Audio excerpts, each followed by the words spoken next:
다양한 분야의 명사를 초청해 삶의 지혜를 들어보는 시간 지혜다락방. 안녕하세요. 저는 아나운서 김미진입니다. 자, 여러분들 혹시 나이 듦에 대해서 생각을 해보면 어떤 생각이 가장 먼저 떠오르세요? 아, 이게 참 원하지 않지만 누구나 다 어쩔 수 없이 받아들여야 된다는 거. 그거를 전 나이라고 봅니다. 네. 맞아요. 너무 마음이 아파요. 저는 그 나이듦은 뭔가 성숙해진다. 저도 이제 지금 30대 중반이지만 10대, 20대보다 굉장히 많이 성숙해져서 어른이 됐거든요. 그렇죠. 그렇기 때문에 저는 그 나이 드는 거가 그래서 아직은 좀 괜찮은 것 같아요. 더 성숙해지는 내 모습을 볼 수 있다. 네, 이런 느낌. 네. 거기서 나처럼 10년 정도 더 먹으면 예. 생각이 바뀌어요. 아, 그래요? 아, 그런가 봐요. 네. 네. 저는 나이 든다고 생각하지 않습니다. 늙어가는 게 아니라 네. 익어간다 이렇게 표현하고 싶은데 예예. 왜요? 얼굴이 좀 익었네요. 많이 익었죠. 네. 하셨어요. 네. 이거 휴가 가서 좀 익었는데 네. 저는 나이 든다는 거 이것만이 유일하게 공평하다 이런 생각이 듭니다. 왜냐하면 돈이 많든 돈이 적든 그렇죠. 어쨌든 똑같이 늙어갈 수 있는 그런 것 때문에 저는 마음이 편합니다. 그렇군요. 네, 통계청에서는 2025년에 5명 중 1명이 노령 인구라는 전망을 내놓으면서 우리나라가 초고령 시대를 앞두고 있다라고 하는데요. 사실 고령화 진행 속도보다 더 중요한 것은 우리가 이 나이 듦을 어떻게 받아들이느냐, 우리가 그것을 보는 시각이 아닐까라는 생각이 듭니다. 그래서 행복한 노후를 위해서 우리가 어떻게 대비하고 이해해야 하는지 오늘 알아보고자 합니다. 지난 시간에 이어서 고전문학자 박수밀 교수님과 함께 이야기 나눠보도록 하겠습니다. 큰 박수로 맞아주시기 바랍니다. 진짜 이 늙음에 대해서 굉장히 두려워요. 근데 왜 어떻게 늙어야 하는지를 이렇게 알지를 못할까요?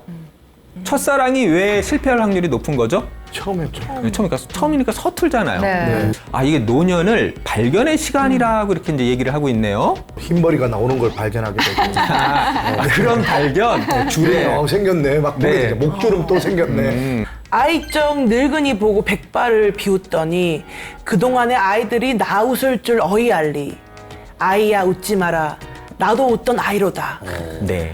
너무 소유하려고 하지 말고 그 자체를 있는 그대로 봐주고 또 조금 더 나아간다면 이제 꽃에 어떤 행동을 해야 될까요? 꽃을 내비두고 꽃에 물을 줄 수 있는 그런 삶의 태도가 우리가 좀 더 지혜롭게 늙어간다는 것이 아닌가라는 생각이 들고요.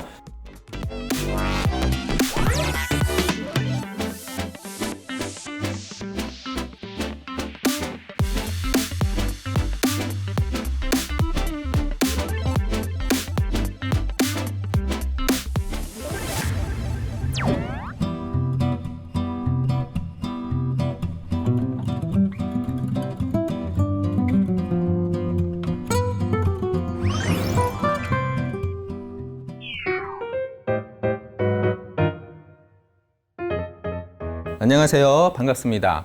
고전문학자 박수밀입니다. 한 주간도 잘 지내셨죠? 네. 고맙습니다.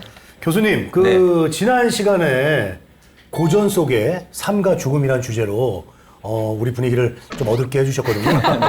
오늘은 또 어떤 어두움과 그런 걸 좀 보여주실지 네. 어떤 얘기를 하실 건가요? 맞아요. 사실은 이제 죽음 하면은 우리가 이제 되게 슬프고 이제 어두운 그런 분위기였지만 사실 제 의도는 그래서 죽음이라고 하는 거는 모든 생명이 반드시 거쳐야 하는 통과 의례니까 꼭 어둡게만 생각하지 말고 그거를 우리가 자연스럽게 받아들이자라는 관점에서 이제 얘기를 했는데요. 네. 근데 오늘도 이제 그 또 연장선상에 있기는 해요. 우리 인생이 반드시 겪어야 하는 그 통과 의례인 이제 또 이 늙어감, 나이 드는 거요. 그리고 나서 이제 죽잖아요. 그래서 이제 조금 전에 앞에서 우리 또 패널 분들께서 이 나이 드는 것에 대해서 이렇게 이제 긍정적으로 얘기를 해 주셨는데 사실은 이제 일반적으로는 우리가 이렇게 나이 드는 것에 대한 준비가 이렇게 별로 되어 있지 않아요. 그래서 뭐 흔히 어떤 그 노인분들의 뭐 고독사도 있고 또 어떤 우리가 좀 나이가 들면은 왠지 이렇게 좀 낡아진다는 느낌 때문에 내가 이렇게 사회에서 소외되는 게 아닌가 이제 이런 마음들이 많이 있거든요. 네. 그래서 오늘 이제 제가 우리 또 이러한 어떤 나이듦에 대한 생각을 지금뿐만이 아니라 이제 고전의 사람들도 다 겪었기 때문에 이제 고전 선현들의 이야기를 통해서 우리가 좀 지혜로운 그런 나이듦을 살아갈 것인가, 아니면 외톨박이 노인으로 살아갈 것인가, 뭐 이거를 생각해 볼 수 있는 그런 시간이 되었으면 좋겠습니다.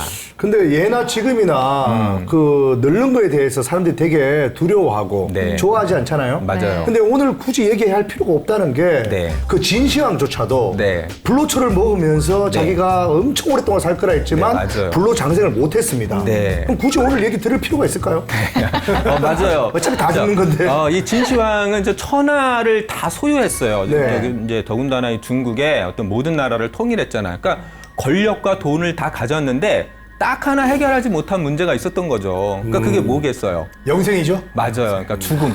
이 죽음이라는 문제를 갖다가 이제 해결할 수가 없으니까 난 늙지 않았으면 좋겠다 해가지고 불로초를 구하고 싶어서 사실 우리나라에도 왔었고 저 일본에도 사람들을 다 보내요. 하지만 이제 해결하지 못하고 순찰 나가다 순행길에서 그냥 객사하고 말아요.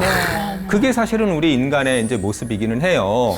근데 이제 제가 늙어간과 죽음을 해결하려고 하는 게 아니라 네. 어쨌든 간 우리 인생이 반드시 겪어야 하는 문제라면은 이제 그걸 우리가 어떤 태도로 받아들여야 하는가 이걸 통해서 좀 더 우리가 이 나이듦에 대한 문제를 너무 어떤 외로움 또 어떤 두려움 이런 감정보다는 자연스럽게 받아들이는 그런 태도에 대한 이야기를 좀 들려드리고자 하는 거예요.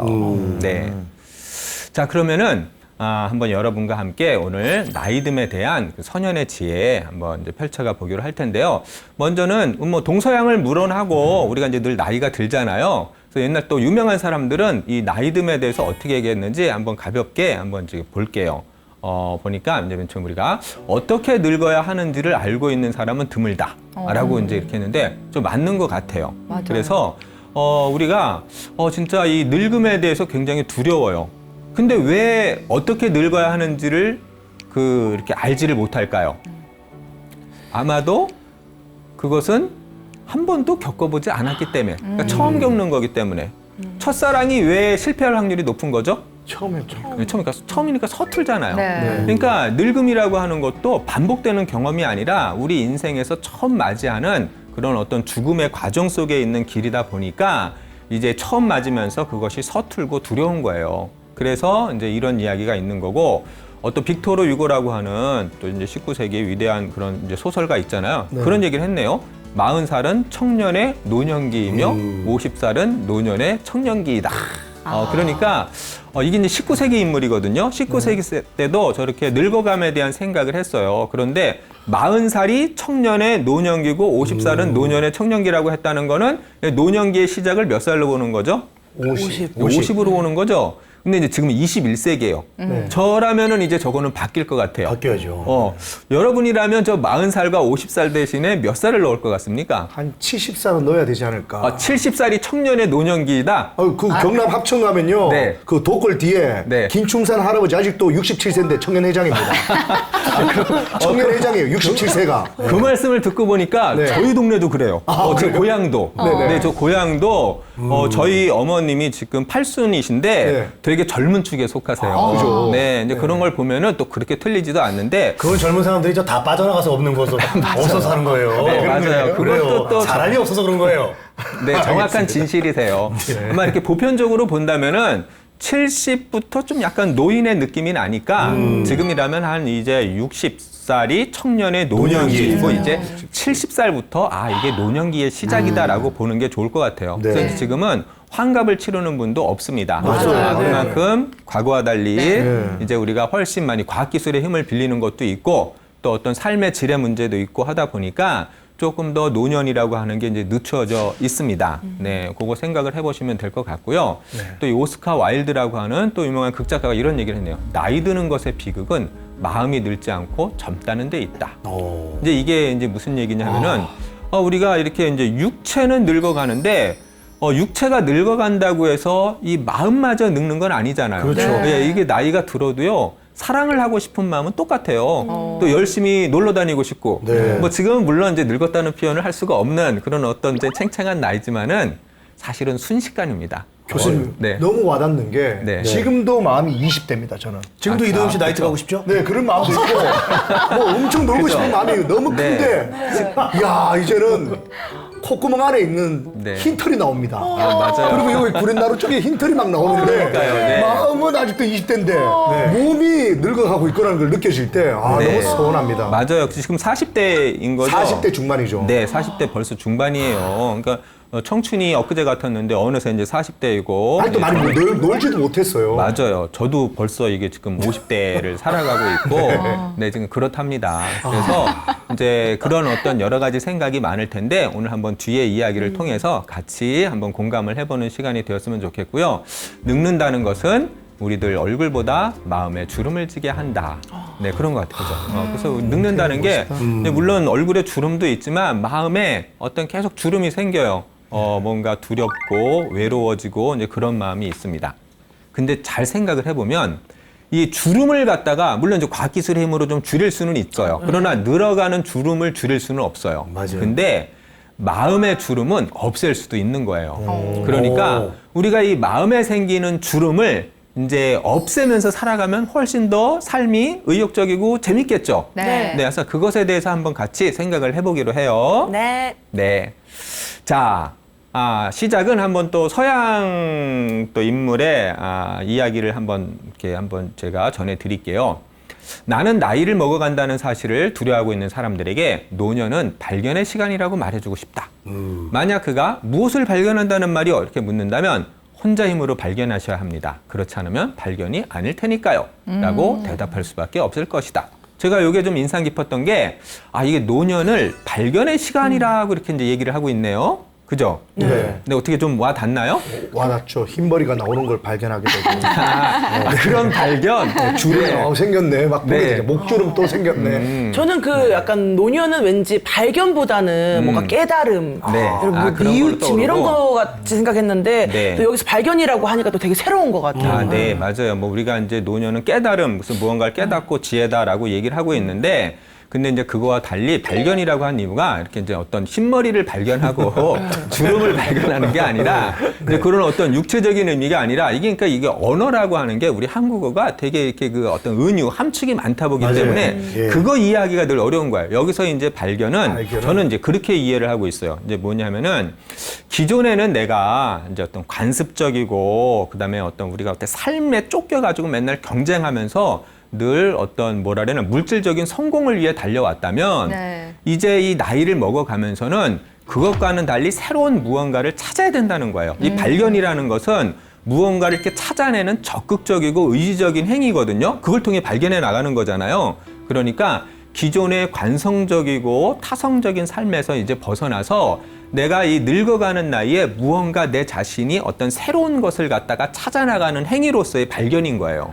근데 왜 발견이냐? 아직 아무도 그 길을 가보지 않은 그런 어떤 시간이기 때문에 발견이 돼야 되는 거예요.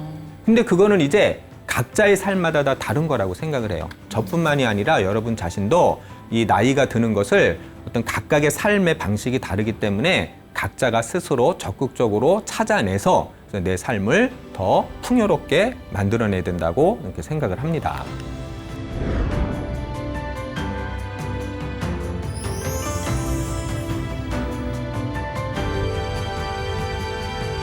자, 이제 그러면 이제 제가 우리 한번 소년의 한번 이제 이야기로 돌아가 보겠습니다. 어떤 한 정원이라는 분이 있어요. 이제 귀향을 갔다가 63세에 쓴 글인데 이렇게 얘기를 하네요.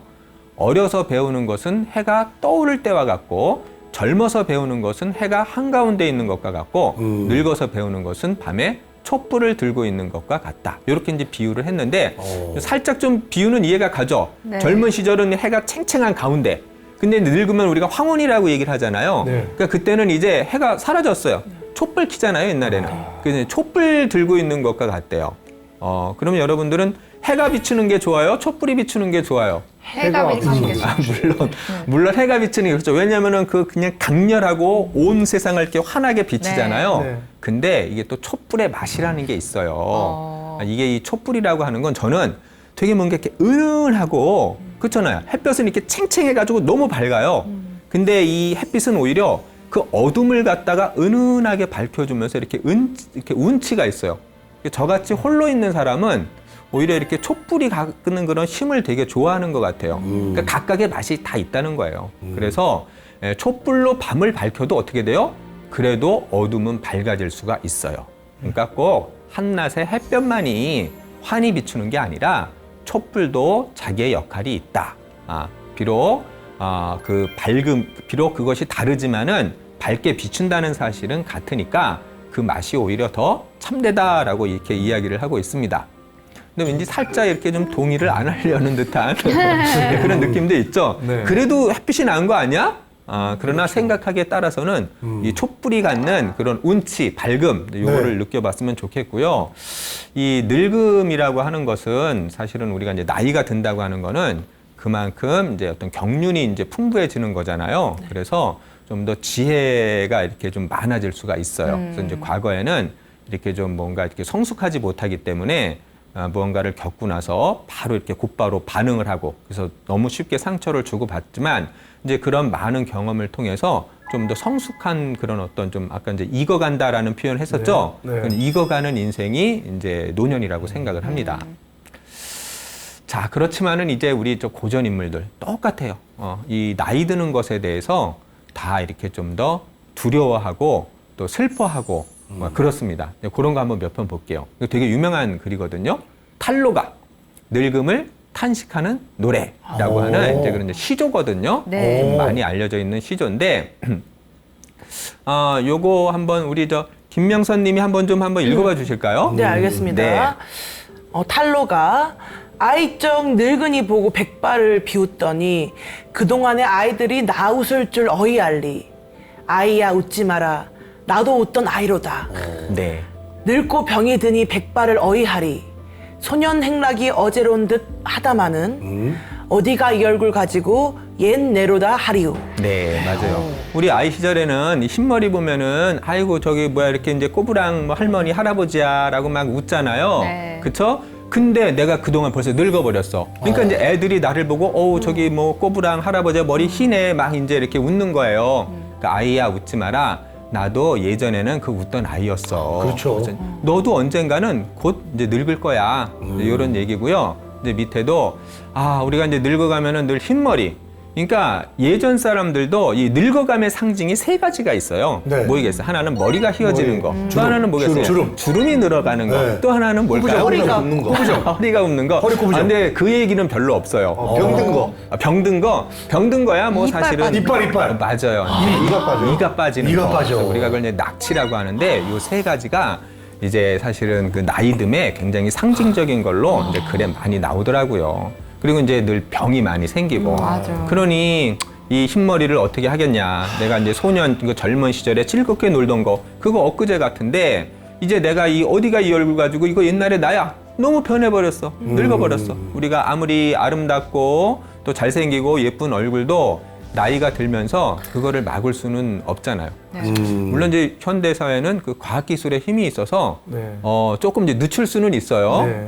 그리고 이제 뭐 어떤 텔레비전이나 이제 이런 걸 보게 되면은 우리 이제 또 연예인 분들은 훨씬 더 이제 우리 일반인보다 더 많이 이제 이렇게 좀 젊음을 유지하지만 그런 것도 알고 보면은 되게 그 정도 차이일 뿐이에요. 그래봤자 10년, 20년 지나면 다 비슷한 비슷하죠. 그런 얼굴이 되는 게 이제 우리 모습인데 옛날 분들께서 이런 늙음을 가지고 이렇게 이제 탄식을 하고 그런 어떤 이제 시조 한 편 보여드렸고요. 네. 또 이제 이달이라고 하는 이제 또 그 삼당신이라고 유명한 분인데 이게 이제 이런 시조가 있네요. 요거는 한번 박건님이 네. 한번 좀 읽어주시겠어요? 예.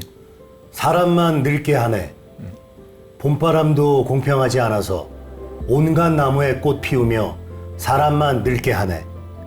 억지로 꽃까지 꺾어 흰머리에 꽂아보지만 흰머리는 꽃과는 서로 어울리지 않는구나. 네, 우리 이제 인생만 이렇게 이제 공평하지 않을 줄 알았는데 오늘 공평하지 않잖아요. 봄바람도 공평하지가 않대요. 왜냐하면 봄이 되면은 온갖 꽃과 나무는 다 아름답게 꽃을 피우게 하는데 사람은 계속 다시 봄이 되면 더 늙어가는 거예요. 꽃은 봄이면은 졌다가 다시 피잖아요. 그래서 내가 이 자연과 어울리고 싶어서 거기 꼭 꽃가지를 꺾어가지고 흰머리에 꼽아보는데 아이고 흰머리와 그 아름다운 꽃과는 어울리지 않는구나 하고 이제 이렇게 탄식하는 그런 또 한편의 시입니다. 근데 우리가 이제 나이를 먹고 이제 어르신들이 되면 오히려 더 화려한 걸 좋아합니다. 아, 맞아요. 예, 우리가 이제 몽빼바지를 봐도 알 수가 있죠. 그리고 이제 우리 시골에 가면 할머니들이 네. 더 화려한 꽃무늬의 밝은 옷들을 많이 입어요. 맞아요. 그게 네. 왜냐면 네. 그게 본인을 가리고 싶은 거예요. 네. 이제 얼굴을 보려는 거를 옷으로 분산시키는 겁니다. 근데 젊은 친구들은 밝은 걸 입을 필요가 없어요. 네, 맞아요. 얼굴 자체가 빛나기 때문에 네, 네. 그래서 어른들이 더 꽃을 좋아하고 네. 밝은 계열의 옷을 좋아합니다. 아, 네, 맞네. 저희 어머님을 생각해도 되게 이렇게 화려하고 꽃무늬 옷을 되게 좋아하시거든요. 맞아요. 그걸 보니까 맞는 것 같아요. 근데 점점 그게 그렇더라고요. 이제 우리가 어떤 지금 말씀대로 이렇게 외모가 늙어가니까 그걸 가리기 위해서 화려한 것으로 이렇게 덮으려는 그런 이제 마음이잖아요. 네, 맞습니다. 자, 그리고 이게 또 재밌는 게 있어요. 요거를 이제 쓴 분은 성호이익이라는 분인데, 이 성호이익은 고전에서 굉장히 유명한 분이에요. 네. 우리가 이제 실학의 종장이라고 해가지고, 흔히 그 조선 후기 그 실학에 이제 처음을 연 분이고, 다산 정약용이 가장 존경했던 인물이거든요. 근데 이분도 이제 늙는 거예요. 근데 그 이제 늙음에 대한 어떤 10가지 좌절인데, 한번 동의가 되시는지 볼까요? 자, 노인의 10가지 좌절은 대낮에는 꾸벅꾸벅 졸음이 오고, 근데 밤에는 잠이 오지 않는데요. 벌써 지금 그런데. 네, 그러니까 그러네. 곡하면은 눈물이 나지 않는데, 웃으면 눈물이 흐르고, 아주 오래전 일은 기억나는데, 바로 어제 일은 또 잊어버리고, 고기를 먹으면 뱃속에 들어가지 못하고 다 이 사이에 끼고, 입이 이제 벌어지니까, 뭐 몇 개는 막 해당되나요? 벌써? 예. 또 흰 얼굴은 검게 되고, 나 검은- 검은 머리는 휘어지고.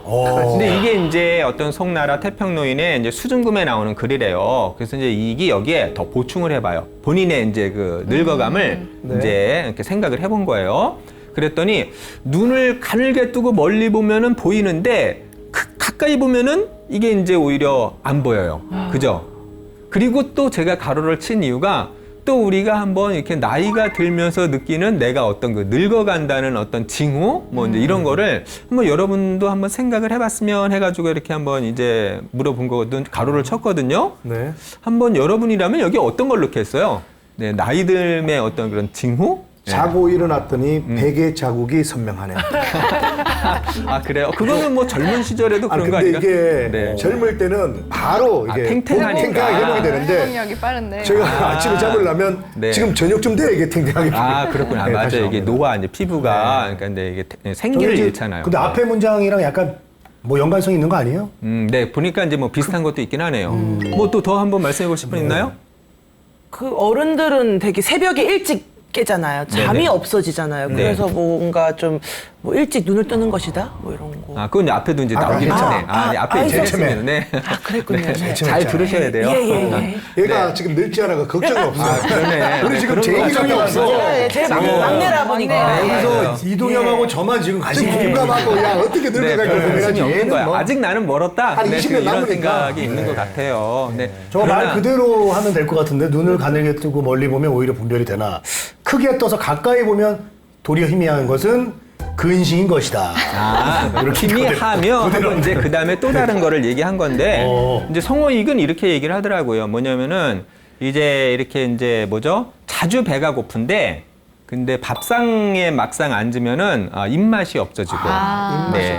입맛이 그다음에 없어진다. 가까이 있는 사람의 말은 잘 안 들리는데 그런데 밤중에 고요할 때 비바람 소리 때문에 잠을 못 잔다. 이렇게 얘기를 하더라고요. 네. 그래서 이제 아마 여러분들 각자가 이렇게 늙어가면서 느끼는 그런 여러 가지 어떤 그 좌절감이 있을 텐데 지금 그런 것들을 이렇게 이제 했습니다. 아마 이 방송을 들으시는 분들도 아마 이렇게 비슷한 감정을 느끼지 않을까? 그런 감정 얘기한 거고요. 또 이제 책은담 되게 유명한 것도 책은담. 네네. 네. 그래서 거기 보면 날이 저물면 노을은 더욱 아름답게 빛나고 한 해가 저물어 갈 때 감귤은 향기를 풍긴다라고 해가지고 오히려 저녁 노을이 훨씬 더 아름답잖아요. 네. 근데 우리가 흔히 이제 그 늙어감을 그 황혼의 비유를 많이 하죠. 그쵸. 그러나 그것이 더 아름답게 이렇게 빛나기 때문에 이제 늙음하게 군자는 정신을 더 백배 가다듬어라. 왜냐하면 우리가 이게 이제 젊은 날에는 되게 이제 그 어떤 실수를 많이 하고 이제 그러잖아요. 근데 이제 늙어가면서는 그런 실수는 줄어드는데 힘이 약해져요. 그러니까 사회적으로도 뭔가 약자가 되는 느낌이 있고 물리적 힘도 약해지니까 내가 왠지 이렇게 좀 쓸모가 없어지는 거 아닌가? 이런 생각 많이 갖게 되거든요. 그렇지만은 오히려 늙어서 더 아름답게 빛날 수 있는 게 많이 있으니까 더 오히려 정신을 차리고 기운을 내라 이렇게 얘기를 하고 있습니다.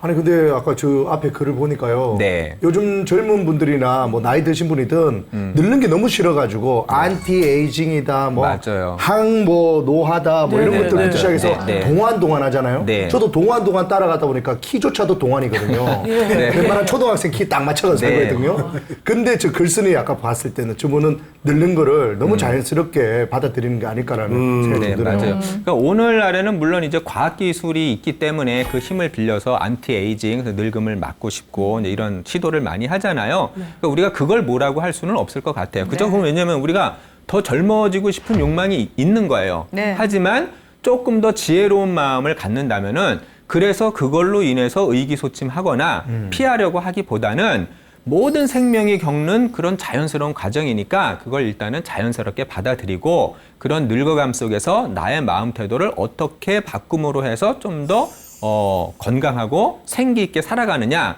이런 것들을 요청하는 거예요. 고전에서는. 네. 네, 그거 한번 더 보기로 하고요. 백거이라고 하는 또 유명한 분이 이런 얘기를 하네요. 네. 누에가 늙어 고치되어도 자기 몸은 못 덮고, 그러니까 누에가 이제 열심히 고치실 만들잖아요. 근데 자기 몸은 못 덮어요. 남 좋은 일만 해준 거죠. 특히 인간을 위해서. 네. 벌은 금줄에 가면서 꿀 만들었는데 이거 다른 인간이 다 차지하네요. 그러면서 이렇게 얘기를 해요. 알아두자 늙어서도 집안 걱정하는 자 두 벌레의 헛수고와 같음을 이렇게 이제 이야기를 하고 있는데, 그러니까 네, 이게 뭐 열심히 일을 했는데 결국은 남 좋은 일만 시킨 거예요. 근데 어떻게 보면은 우리 부모 세대가 좀 그러지 않았을까라는 그렇죠. 생각이 드네요. 자식을 위해서 일터에서 열심히 살아오시다 보니까 자기 인생을 이제 못 가지기도 하시고 그런 걸 이제 부모님을 통해서 보는데, 그러나 이제 우리가 늙어서는 그런 집안 쓸데없는 걱정 다 이제 집어치워요. 그건 두 벌레의 헛수고와 같다. 그러면 그 다음엔 어떻게 된다는 거예요? 나를 위해 살자. 그렇죠. 사실 그거 얘기하고 싶은 거예요. 그러니까 이제 늙어가면은 나 자신을 위해 살아가야 돼. 너무 그렇게 바깥일, 남일 신경 쓰지 말고 이제 늙어서는 나 자신을 아까 이제 발견해 나가고 그리고 나를 위해 즐기는 시간을 갖도록 해야지라는 걸 뒤에서 하고 싶었던 거예요. 그리고 이제 또 이런 얘기가 있습니다. 자, 군자에게는 그러니까 이제 세 가지 생각해야 될 것이 있는데, 어려서 공부하지 않으면 나이 들어 할 수 있는 것이 없대요. 그래서 우리가 이제 젊은 시절의 공부가 남은 삶을 살아가는 그런 어떤 이제 수단이 되는 거잖아요. 그래서 젊어서 열심히 공부를 해야 되고, 그리고 이제 늙어서 가르치지 않으면 죽어서 생각해 주는 사람이 없고, 있을 때 베풀지 않으면 공궁에 처했을 때 도와주는 사람이 없다.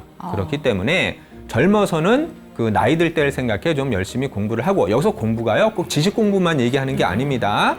여러 가지 각자 어떤 이 공부라고 하는 거는 이제 지식을 넘어서서 뭐 어떤 예체능도 있고 다양한 방식이 있습니다.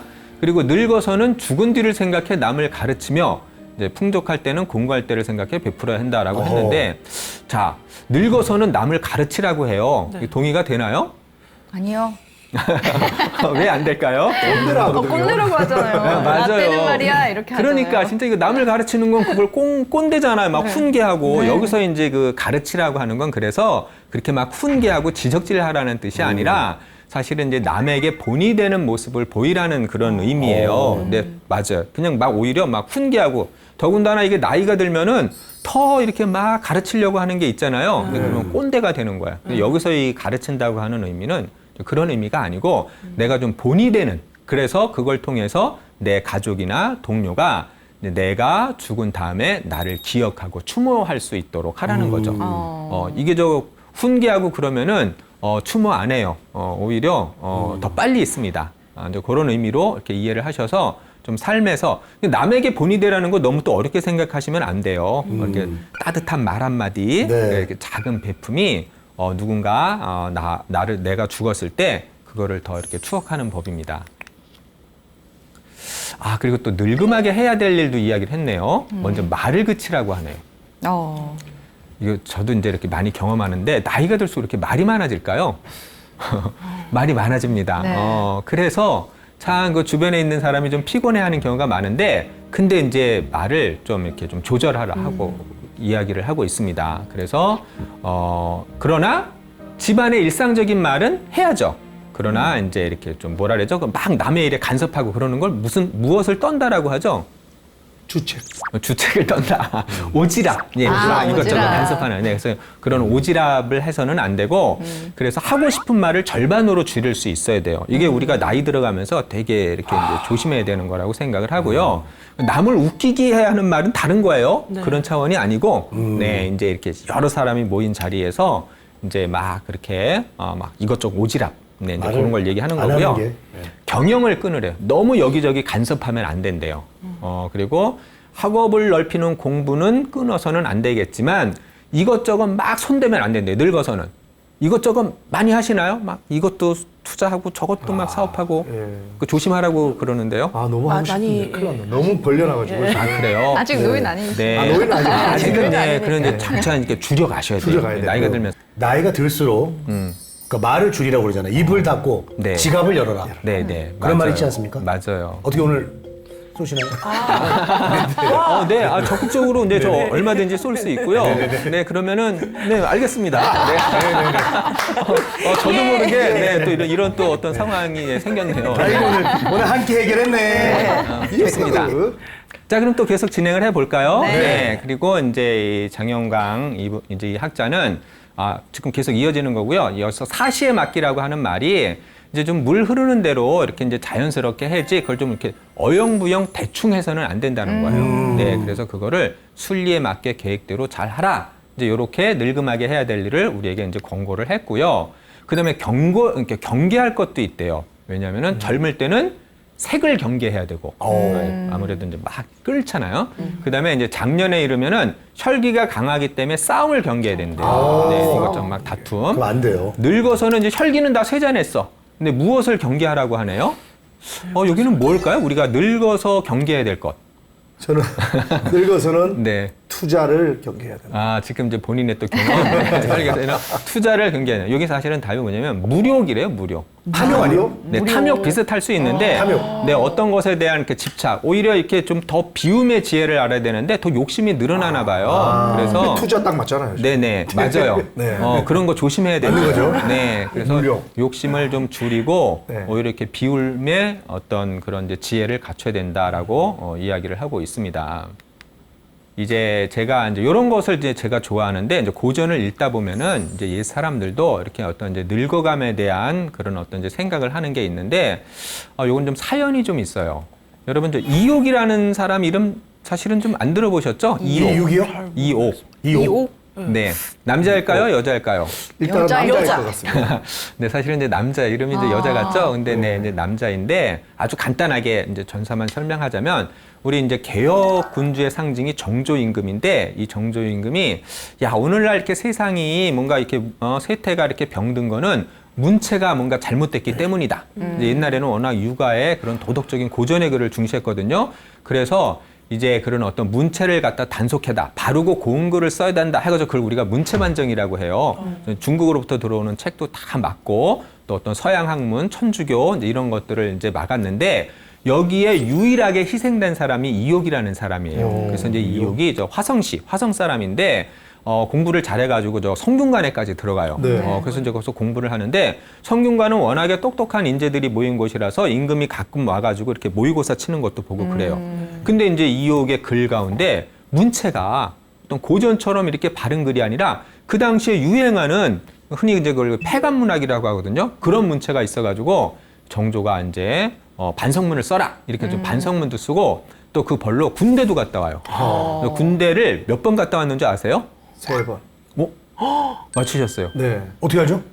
보통 우리나라는 숫자 3을 좋아하잖아요. 3-3번. 3, 3번 갔다 맞아요. 와요. 근데 사실 군대 3번 간 경우 역사상은 거의 없잖아요. 네. 군대를 3번 간 정말 보기 드문 그런 인물인데 사실은 과거 초시에서 1등을 해요. 근데 정조가 또 다시 보더니 얘 문체가 이게 불어네. 해가지고 꼴찌 등급으로 한 거예요. 그러니까 한 나라의 국왕이 그 어떤 사실은 이제 억압을 했으니 얼마나 시리에 빠졌겠어요. 그렇죠. 네, 그래서 능력이 뛰어났는데 그 문체 하나 그거 못 고쳤다는 이유로 이렇게 이제 꼴찌 등급이 돼가지고 시리에 젖어서 이제 낙향을 합니다. 군대는 3번이나 갔다 오고 그런 아이고, 인물인데 참. 이제 49살 때 어느 날 딱 거울을 봐요. 그 이제 거울을 보면서 갑자기 자기 얼굴이 이렇게 팍 늙어 있는 걸 발견한 거예요. 그래서 그 어떤 서름을 거울을 보면서 거울한테 묻는 거예요. 근데 이제 이 글을 읽어보시면 되게 이게 애잖아요. 한번 이제 비교를 해보시면 보세요. 나는 모르겠구나. 너의 얼굴에 지난날의 가을물처럼 가볍고 맑던 피부가 마른 나무처럼 축 늘어졌느냐. 연꽃이 물든 듯 그 빛나는 것 같던 뺨이 돌이끼에 검푸른 빛이 되었느냐. 지난날 보들보들하고 풍성하던 눈썹이 촉당의 누에처럼 말라 쭈그러졌느냐. 이런 식으로 계속 얘기를 했는데 제가 이걸 여러분에게 소개해드린 이유가 사실 지금에도 여러분들이 여러분의 외모를 묘사하라고 하면 저렇게 자세히 묘사할 수가 없습니다. 네. 너무 자세하게 어떤 하나하나를 이렇게 이제 묘사를 했는데 이런 것들은 어쨌든 고전적이지가 않아요. 고전은 묘사도 짧아야 되고 감정어를 최대한 배제를 해야 옛날에는 그게 바르고 좋은 고전이야 라고 얘기를 했던 거예요. 근데 여기는 아주 굉장히 자세히 묘사를 하고 있고요. 네. 막 반복하고 있죠. 그래서 그랬기 때문에 이제 문체반정에 걸린 셈인 건데 근데 이렇게 자기의 늙어감을 이토록 자세하고 그다음에 꼼꼼하게 묘사한 글은 우리 현대 어떤 작가가 표현해도 좀 힘들 것 같아서 이제 그렇게 어떤 소개를 하는 건데 그때 이제 거울이 이렇게 위로를 해요. 아름다움이라는 거는 진실로 오래 머무는 게 아니고 명예는 오래도록 함께할 수 없는 거야. 그리고 쇠하여 변하는 것은 이치야. 왜 그걸 의심하며 그걸 왜 슬퍼해? 그러니까 이욕은 나만 늙은 것 같아? 라고 이제 한탄을 하는데 거울은 야 그거 다 흘러가는 과정 속에 있어. 다 아름다움은 쇠하고 명예라는 것도 영원히 함께할 수 없어. 그러니까 너는 그냥 자연의 이치일 뿐이니까 의심하거나 슬퍼하지 마라 라고 이렇게 위로를 해주는 거예요. 그럼 거울이 말했을까요? 본인 스스로 말했죠. 찾은 답이겠죠. 그렇죠. 본인이 맞아요. 깨달은 것 같아요. 네, 어떤 본인 스스로에게 주는 어떤 위로를 거울을 통해서 이렇게 이야기를 하고 있고요. 거울은 원래 예전에는 이제 자아 성찰의 매개체로서만 쓰였는데 이욕은 거울을 통해 하소연을 하고 있어요. 굉장히 이런 양식도 이제 특이한데 우리가 이런 어떤 거울의 어떤 위로를 잘 생각을 해봤으면 좋겠습니다. 아무리 아름다움을 유지하려고 해도 오래 머무를 수는 없고요. 우리가 또 명예 많이 얻기를 원하잖아요. 한순간에 날아갈 수밖에 없는 거예요. 이제 그런 어떤 속성을 깨닫는다면 굳이 슬퍼하지 말아라. 그리고 참 재밌는 게 어쨌든 이욕은 과거 시험도 못 봤어요. 그냥 지금 무덤이 어디 있는지도 몰라요. 하지만 지금 제가 여러분에게 이욕의 글을 소개를 해드리고 있잖아요. 네. 그래서 이 한나라의 국왕의 탄압에도 굴하지 않고 자기의 문학 신념을 끝까지 지킨 거예요. 자기의 어떤 신념을 끝까지 지켰을 때 후대에는 오히려 이욕을 갖다가 우리가 기억을 하고 있고 네. 저는 개인적으로 이욕이야말로 이제 우리가 어떤 이제 기억해야 될 고전 최고의 어떤 감성주의자, 유미주의자 이런 생각을 가지고 있어서 그것도 같이 소개를 해드리고 싶었어요. 제가 이제 고전 학자이다 보니까. 네. 그리고 이제 또 한 사람이 장원이라는 사람이 있어요. 이 장원이라는 사람은 중인입니다. 혹시 중인 문학, 중인 계층 이런 거 좀 들어보신 적 있을까요? 장사하거나 뭐 그런 상인들? 상인들, 상인들이 공업하시거나 네. 그런 쪽이 아닐까요? 기술 있는 네, 분들 아니에요? 기술 기술 있는 네? 분들. 수공업이나 기술 있는 분들. 기술자들. 네. 맞아요. 그러니까 오늘날로 따지면 기술자인데 옛날에는 양반이 있고 그다음에 이제 평민, 양민이 있고 그리고 그 양반과 그런 어떤 양민, 평민의 가운데 계층을 중인이라고 해가지고 이것이 양반도 아니고 이제 어떤 뭐 평민도 아니고 이런 어떤 애매모호한 계층인데 오늘날로 따지면 기술직이에요. 근데 사실 오늘날에는 이 기술직이 가장 전문직으로 대접받고 있잖아요. 근데 이제 과거에는 양반 밑에 이제 계층이었답니다. 이 중인들은 지방에 많았을까요? 한양에 많았을까요? 한양이. 네, 주로 거의 대부분이 이제 기술직이다 보니까 한양에 살았고 특히 인왕산이라고 혹시 저희 네, 서울에 알고 있습니다. 아세요? 네네. 네, 그 인왕산 주변에 이제 중인들이 많이 살았습니다. 이 장원이라는 인물은 되게 가난해요. 어릴 적에 또 개한테 물려가지고 한쪽 다리를 절었어요. 네, 이제 그러기도 했는데 이렇게 좀 오늘날의 편집자에 해당되는 일을 하면서 이제 근근히 이렇게 이제 정말 살았어요. 근데 저 인왕산 그 부근에 옥류동이라는 근처에서 낡고 이렇게 허름한 집을 하나 이렇게 딱 발견을 합니다. 그래서 요 집을 갖다 내가 좀 수리를 해야겠다. 해가지고 그 작은 집을 수리를 하면서 이제 그뿐인 삶이라고 하는 이제 그 글을 지었는데 저는 이게 되게 의미 있게 다가왔거든요. 그래서 그 일부분만 잠깐 읽어보면은 이렇게 얘기를 하네요. 내가 혼자 있을 때는 낡은 검은 거를 어루만지고 오래된 책을 펼쳐보며 한가롭게 들어놓으면 그뿐이다. 여기서 이제 그뿐이다. 이 말이 저는 마음에 많이 와닿아요. 잡생각이 떠오를 때는 집 밖을 나가 산길을 걸으면 그뿐이고 손님이 찾아오면은 그래 술을 내와서 같이 씨를 풀면 그뿐이야. 뭐 그러면서 배가 고프면 내 밥 먹으면 그뿐이고 목마르면 우물의 물을 먹으면 그뿐이야. 그럼 여기서 그뿐이다라는 말은 그 뒤에 어떤 함축이 있을까요? 그뿐이라는 건 이제 다른 것은 다 뭐죠? 그다지 필요하지 않다. 필요하지 않아.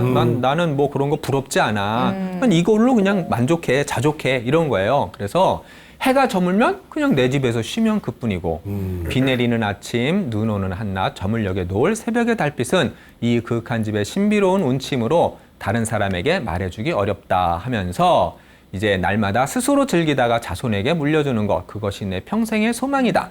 이와 같이 살다가 마치면 그뿐이리라 라고 이제 맞추고 있는데요. 네. 그래서 이 그뿐이 한자로는 이예요, 이. 그래서 그뿐인 집 해가지고 이염이라고 해가지고 이제 자기 집 이름을 이염이라고 했는데 여러분 혹시 이렇게 좀 만족과 자족의 차이 혹시 들어보셨어요? 자족이라는 말 들어보셨나요? 자족이요? 네, 만족은 들어보셨죠? 자급자족은 들어갔죠. 그 자족.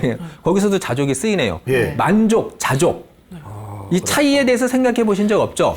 만족은 뭔가 만 가지가 조건이 충족이 됐을 때 만족일 것 같고 네. 자족은 내 스스로가 이 정도면 괜찮다라고 여기는 거. 아, 맞아. 되게 비슷하게 잘 말씀해 주셨어요. 네. 이제 만족의 만은 이제 일만만 보다 이제 가득 찰 만이 많은 것 같아요. 그래서 내가 뭔가 가득 채워져야 거기서 느끼는 기쁨이 만족이라면 자족은 이 스스로 자자인데 그렇게 어떤 조건에 상관없이 내가 가지고 있는 형편을 긍정하면서 기뻐할 수 있는 거. 그러면 만족과 자족 가운데 어느 게 더 높은 삶의 태도일까요? 자족. 자족은 사실 쉽지 않겠죠. 왜냐하면 우리는 뭔가 채워져야 기뻐하니까.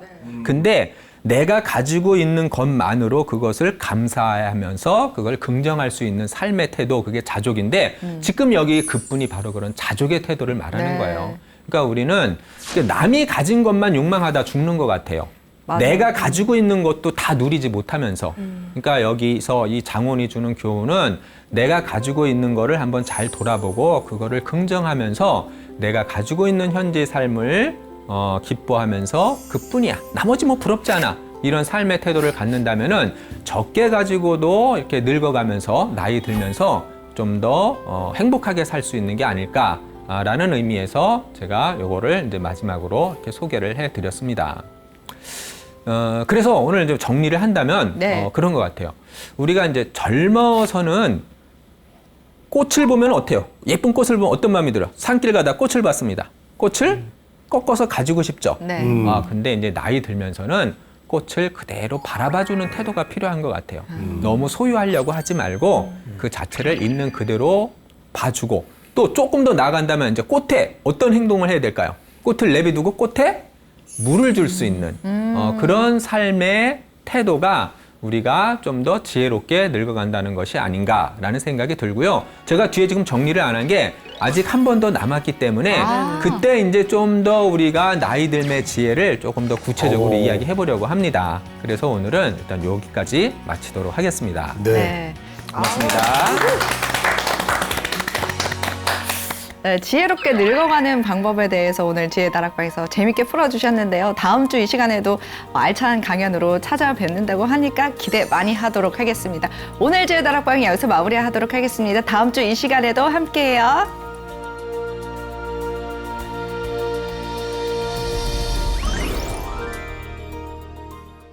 처음에 흰머리가 하나 둘 생기잖아요. 네. 근데 저 같은 경우에 요거를 인정하기 싫어. 이거는 흰머리가 아니라 새치야. 치아.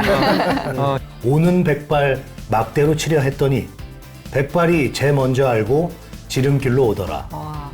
이제 하나씩 뽑으면 10원 주겠다. 아, 10원 겨우. 네, 10원. 네. 네, 근데 우리 딸은 아직 돈을 잘 모르니까 아, 네. 뽑다 보니까 몇만 원씩 가져가더라고요. 잠자리에 누워서도 이렇게 해서 눈을 감으면은 이렇게 영원히 끝나는 건가? 그렇다면은 이제 죽는다는 게 너무 좀 허무한 일이 아닌가? 그러니까 우리가 뭔가 아등바등 이렇게 살아가려고 애를 쓰지만 죽으면 그런 소중한 모든 것들이 다 영원히 이렇게 이제 잃어버리는 거잖아요. 잊혀지는 것이고. 네.